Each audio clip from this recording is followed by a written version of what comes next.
Giants fans, welcome back to Giants Latest. New York is headed out to Chicago on Sunday, and supposedly there's going to be some weather, so that's going to be interesting.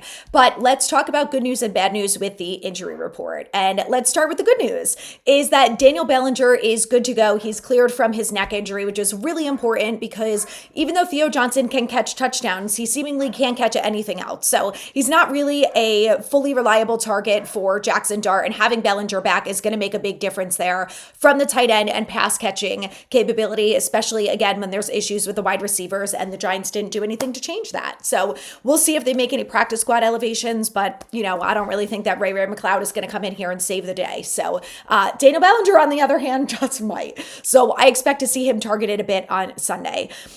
Next up, we have Cordell Flott and Javon Holland, who were both limited on Wednesday's practice, which is really important because our secondary sucks without them. So Cordell Flott being back is obviously going to be huge. We're still not going to have Debo back, it doesn't look like. But again, Flott and Holland both being back is really important. Zane Belton is cleared, good to go. He had a little bit of a neck injury from the game too, but he's fine.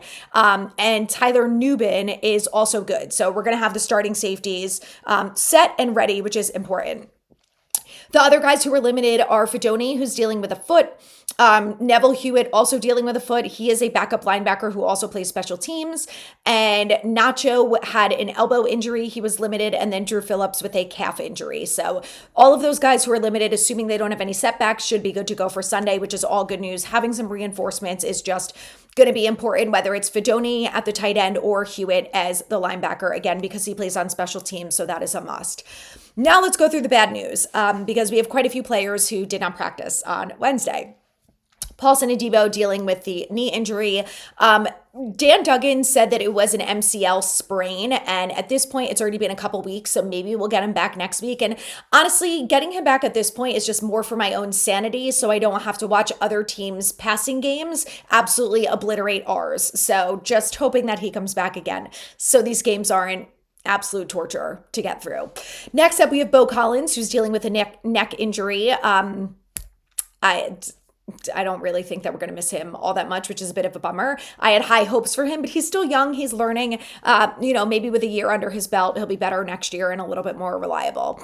Next up is outside linebacker Victor Demukajay, who's dealing with a shoulder. He has only played a little bit this season because he was on IR for a part of it and is back. And, he's played linebacker a little bit and he's been okay. Not great, not bad. So we'll see about that. Next up is Jermaine Illuminor, who's probably the biggest concern that I have out of this group. He is dealing with a pec injury that happened during the Eagles game, and he wore a brace for the last week. He had a setback last Friday or Saturday, I believe it was. So he originally thought and was planning to play on Sunday and then had this setback and was not able to. So him not practicing on Wednesday is not great, but like Carmen Brasillo said last week, they could play someone even if they miss the week of practice. So Thursday, today's injury report will be very telling because if he's limited, then he should be, again, assuming he doesn't have another setback, should be good to go for Sunday. But if not, we're going to see right tackle Marcus Bowe, who was okay last week. Again, not great, not bad. Young, still learning, but good practice for him. Next up is kicker Graham Gano, who did not practice with a neck injury. You heard me right. That is right. So after Graham Gano finally comes back from IR, is healthy and good to go, he goes 3 for 3 on the extra points, and then he misses one of the field goals. And then he gets all feisty with the media afterwards and was like, yeah, I have to make that, but also I didn't miss any in pre-games, and, I've been pretty accurate and blah, blah, blah. Okay, Graham. He's played barely at all in the last 3 years, so not exactly Mr. Reliable at this point. So who knows? Who knows whether or not we will see him on Sunday?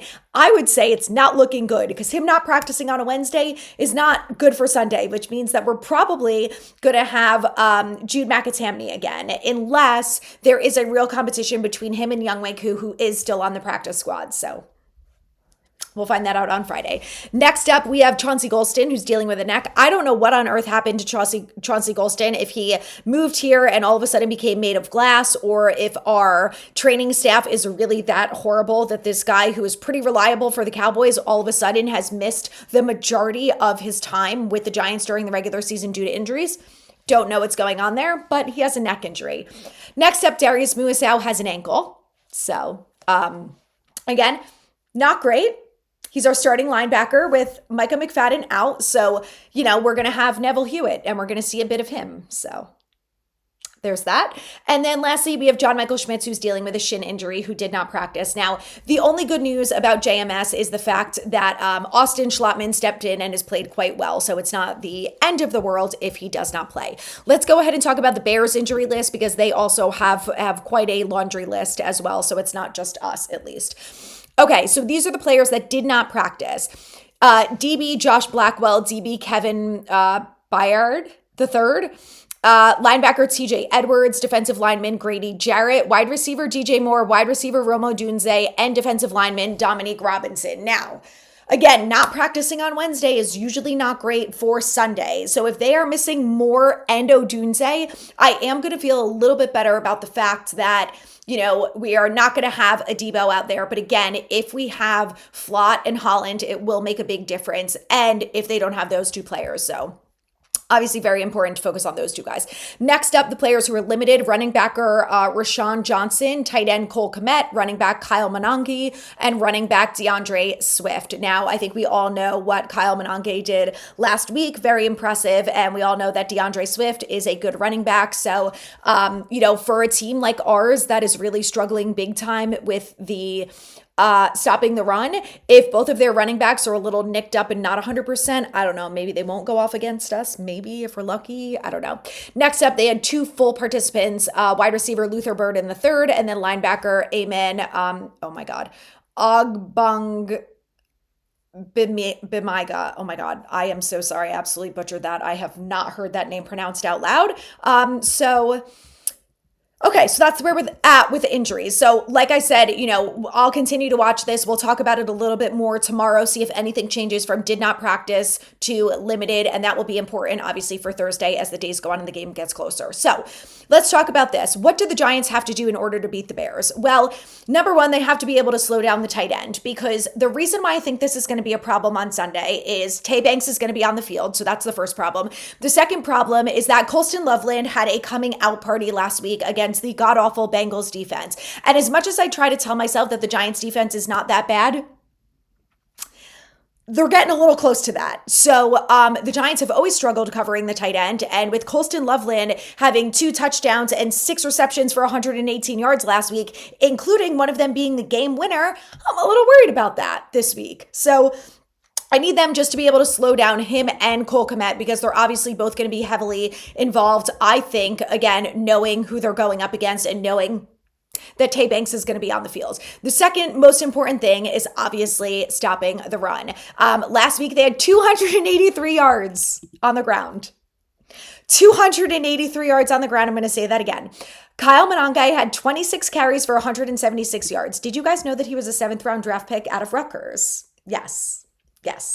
So when everyone's bitching and moaning that we should have re-signed Saquon, well, Saquon's a good running back, but it doesn't always have to be Saquon, right? Because we also gave up over 100 yards to Tank Bigsby, who's a backup. So all you need to do is play a bad run defense and have a good offensive line, and you two, a 7th round pick, you and Isaiah Pacheco could be absolute studs. So, but he's not the only one, because they also gave up 53 yards to Caleb Williams. So they, I'm sure, are going to take advantage of that, and they're going to be running the two of them. And, I just hope that we can at least slow down one of them. Would be great. And again, if DeAndre Swift is back too, they're going to have a bit of that two-headed monster. So I still think Kyle Monange could get the bulk of the reps after the week that he had last week, even if DeAndre Swift is back. So it's going to be interesting.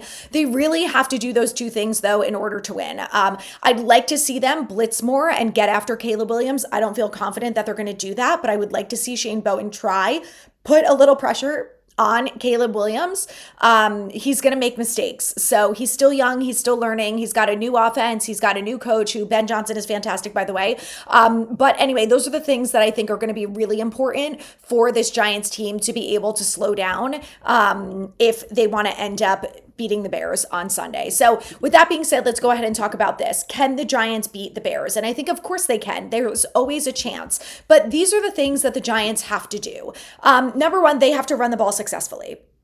They have to be able to run the ball because they cannot rely on their wide receivers. So they need to do what they have done since Jackson Dart has been the quarterback. And the majority of the time, they have to score on the opening drive possession. They have to maintain some momentum and they have to be able to move the ball. And that includes running the ball, and the wide receivers need to catch the goddamn ball. Daniel Bellinger being on the field, I think, is going to help. Hopefully Ray McLeod is more involved this week. Darius Slayton, I need you to really stop it with the drops, dude. Please. You and Theo. At least catch the touchdown, right? At least Theo catches the touchdowns and drops some of the other ones, which are really important third downs, but at least he can say he caught the touchdown, right? Darius Slayton has none of the above. So I really need them to make plays for the quarterback. Okay. Help him out, please.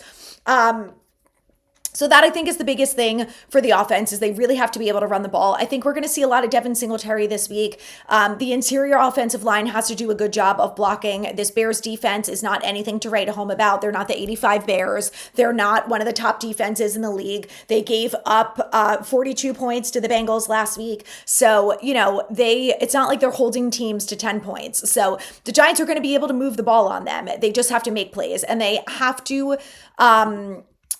also be good about not getting false starts and back-to-back penalties that stop drives. So there's that. I'm a little worried about the kicker situation. That could be a problem, but we'll have to wait and see how that goes for the rest of the week. And then on the defensive side, you have to slow down the run. That needs to be the number one thing. And then, slow down the tight ends too while they're at it, because Colston Loveland ended up being the leading receiver for them last week. And if they are missing those two wide receivers, that Colston Loveland is going to be a big piece of that this week. So like I said, I think the Giants can win. Ultimately, when I do my prediction tomorrow, I'm probably going to take the Bears because, again, until the Giants can prove to me that they can win football games, I have to side with the opponent here, unfortunately. So we'll see, but I'll be back tomorrow with more, so make sure you subscribe.